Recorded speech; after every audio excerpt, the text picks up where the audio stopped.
সবাইকে জানাই good morning, শুভ সকাল, হ্যাপি নিউ ইয়ার 2025।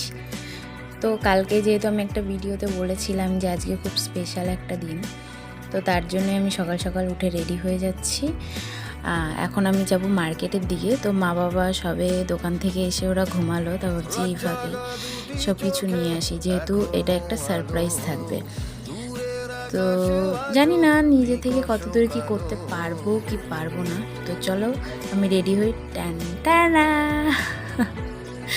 তো আমি রেডি হয়ে গেছি। তো এখন রেডি হয়ে আমি বেরাবো। তো কি নেব না সেটাই ভাবছিলাম। তা ভাবছি সেরকম বড় তো কিছু হবে না, কোনো লোকজন আসবে না, শুধু আমরা বাড়িতেই যাবো।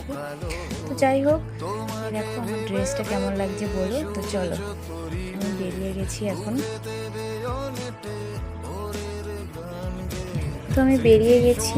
এটা হচ্ছে আমাদের বাড়ির পাশের হাইওয়ে। বাড়ির থেকে একটুখানি 2 মিনিটও লাগে না। তো এখানে সামনে মার্কেট আছে, মার্কেটের থেকে নেব। তো এই যে দোকান থেকে আমি বেলুন নিয়ে নিয়েছি, আর বার্থডের যা লাগে সেগুলো নিয়ে নিয়েছি। আসলে আমি কেকের এখানটা না, আমি প্রথমে কেকটা দাদার সাথে কথা বলতে বলতে না আমি কেকের ছবিটা নেব, আমি নিতেই ভুলে গেছি।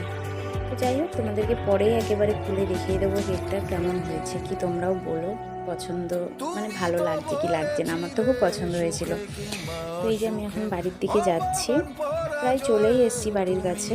তো এখন দেখি বাড়িতে গিয়ে চেষ্টা করবো মা বাবা ওঠার আগেই যতটা কমপ্লিট করতে পারি। তো এই যে আমি ডেকোরেশনের জন্য বসে গেছি। একা একা বুঝতেই পারছো, কিন্তু অনেক ছোটো, ওই জন্য ও যেটুকু পারছিল আমাকে একটু হেল্প করছিল। আর এই যে আমার বাবু পিছনে বসে বসে বাবা আমার মাথা খারাপ করে দিচ্ছে। না পেরে আমার ভিডিওটা বন্ধই করতে হবে, যে তুই থাম বাবা, আমি দেখছি কি করা যায় কি না। কিন্তু পুরো যে কথাটা ওই বলছিল। আর তোমরা এই সাইডের আওয়াজটাকে একটু অ্যাভয়েড করো, কারণ এইদিকে একটুখানি বুঝতেই পারছো আজকে 1 জানুয়ারি, তাই। তো যাই হোক, এইদিকে আমার বার্থডের জন্য আমি ফুল রেডি হয়ে গেছি, ওদের দুজনকেও রেডি করে দিয়েছি। তো চলো কেকটা তোমাদেরকে দেখাই। হচ্ছে কেক। তো এটা আমি লিখতে বলেছিলাম, এটা যখন লিখতে বলেছি তখনই আমি ছবিটা নিতে ভুলে গেছিলাম। তো এই যে এখনও সন্ধে হয়নি, কিন্তু দেখে মনে হচ্ছে সন্ধ্যা হয়ে গেছে। তো যাই হোক, এই যে ফুল ডেকোরেশনটা সবাই অবশ্যই জানিয়ে কেমন হয়েছে। এটা আমার মাকে ঘুম থেকে জোর করে তুলেছি, মা উঠছিলই না, মায়ের শরীরটা ভালো লাগছে না, যেহেতু কালকে সারা রাত জেগেছে, ওই জন্য মায়ের শরীরটা এখন ভালো লাগছে না। এই যে বাপি কেকটা বসে গেছে।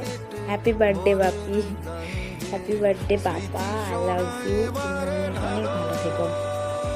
তো ভিডিওটা একটু ফাস্ট করে দিয়েছিলাম, কারণ ভিডিওটা অনেকটা লং হয়ে যাচ্ছিলো, তাই। যে আমি পাপাকে একটুখানি কেক খাইয়ে দিলাম।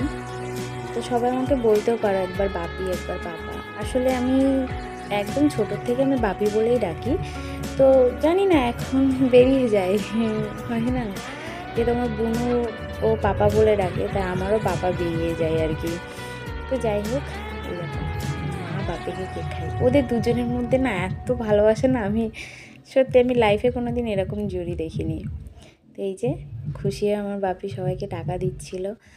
তো প্রথমে আমি বলছিলাম আমার লাগবে না, ঠিক আছে। তারপরে যখন চাইলো আমি বললাম আমি 2টো ছাড়া কিন্তু নেব না, আমাকে 2টো দিতে হবে। তাহলে মা তো নেয়নি, মা বলছে 500 টাকা আমি নেব না। আমি বলছি 2টো না দিলে কিন্তু আমি নেব না। তারপরে আমাকে 2টোই দিয়েছে। তো এই যে শুরু লাভ স্টোরি। সত্যি কি যে সুন্দর লাগে না এদের দুজনকে আমার।